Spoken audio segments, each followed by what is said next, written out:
now that Trump has announced this deal that he's worked out with the Israeli prime minister, it appears that the Gulf states, as well as America's allies across the West, are all saying we're on board. Was this masterful diplomacy by the Israeli prime minister? He clearly played this very smartly.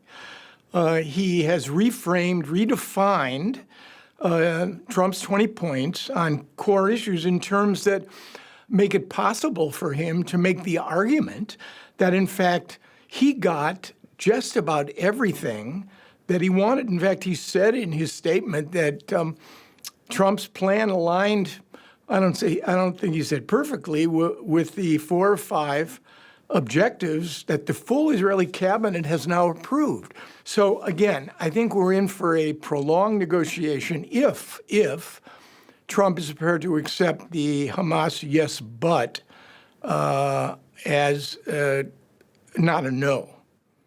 Because, I mean, if he does not accept that, if he takes the yes, but as a no, then he has the same problem with the Gulf Arabs, does he not?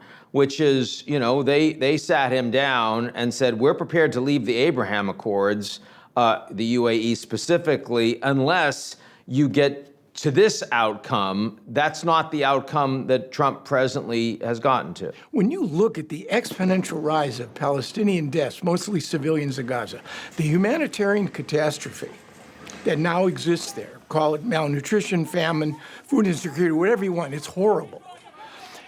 Not a single cost or consequence has been imposed by any Arab state on Israel or on the United States, which has enabled and acquiesced in Benjamin Netanyahu's tactics and strategy in Gaza.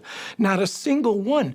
The Israelis struck Doha, hosting America's largest military base in the region. But he apologized, Aaron. He said he wouldn't do it again. And it may cost him something in Israeli politics. I guess my point is the Arab states are running scared of Trump, Ian. They're either afraid of him, or they want something from him, and or they're persuaded that he is the last best hope to try to contain, constrain, curtail the Netanyahu government.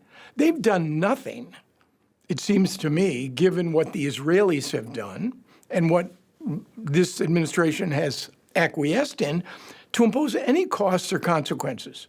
And you could add to that the 3 European powers that the Israelis care most about, the French, the Brits, and the Germans. The Germans imposed a partial arms embargo on Israel, and yet they're buying $4 billion in aero defense systems from the Israelis.